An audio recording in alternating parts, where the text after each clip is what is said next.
you. Thanks everyone for coming to tonight's show. This is Julia Anderson with Real Talk. Tonight's discussion is the finale of an 8-part series about the open secret of spousal abuse in the lesbian and gay community. Sitting in our chair tonight is Dr. Alexandra Porter. Welcome to our show, Dr. Porter. Thank you for inviting me to the show. Tell us a little about yourself. I have a master's degree in psychology with an emphasis in marriage and family counseling. My specialty is the lesbian and gay community.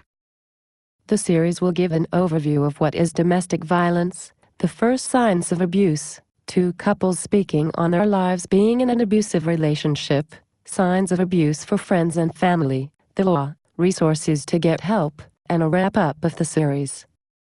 Thus far we have identified what abuse is, signs of abuse. We've seen 2 couples who were in abusive relationships. We have given signs that friends and family can look for, and the legal system. We will wrap up the highlights of our 8-part series on domestic violence in the LGBT community. Wow, the series end came quickly. And I am proud of what was done with this series, Dr. Porter. Thank you very much. My pleasure, Julia. I too am proud of what we have done with this forum. Okay, so let's wrap this series up. First thing is this. We must stop accepting, condoning, and ignoring domestic violence. That is indeed true, Dr. Porter. We also need to be aware of issues in our own relationships and those of our family and friends. Briefly give signs of abuse, Doc. Someone who tries to control your every move, from what you wear, where you go, who you see, and what you have been doing. So-called playful, pushing, hiding, and forced sex. And what about couples in mutually abusive relationships, Dr. Porter? As we have seen with both of the couples that came on your show, Julia, therapy is a must and both parties must want to change. And violence or threats of violence, regardless of which party initiates it, is unacceptable. What should someone do if they feel they might be in an abusive relationship?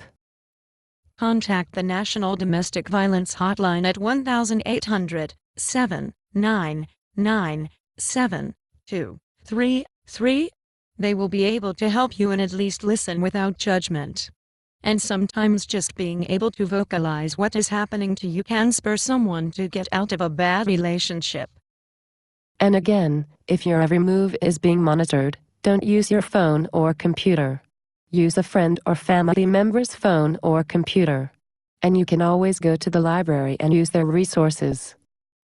Calling the police and filing protective orders is the first step to getting the legal system involved if necessary.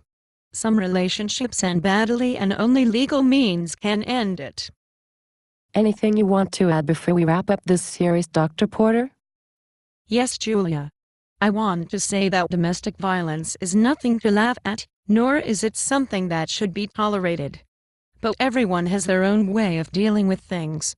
The best thing a friend or family member can do is just be there for the abused person. Right, Doc. Something as simple as saying, if you ever want to leave, I'll come get you, or stating they can come stay with me for as long as you need to, can be the catalyst for someone to leave their abuser. Exactly, Julia. Taking all of the excuses away from the abused person to leave. I am exhausted but glad we brought this important topic to the public. Hopefully anyone in an abusive relationship will see the signs and get out. We covered a lot of information in this series, and if it helps just one person, it has been well worth it. Because in some situations it is a matter of life and death. Anything else you want to add to this discussion, Dr. Porter? I want to say this again. The signs of an abusive relationship are the same whether it is 2 women, 2 men, or a man and a woman.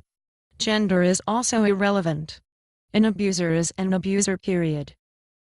I can't thank you enough for your input in this matter, Dr. Porter. It has been invaluable. And you are always welcome on this show. Thank you as well, Julia. This series is sure to help a lot of people. For that you should be proud. Thanks, Doc, and thank you all for coming to the show. We have completed the last part of this 8-part series on domestic violence in the lesbian and gay community. This is Julia Anderson with Real Talk. Bye-bye.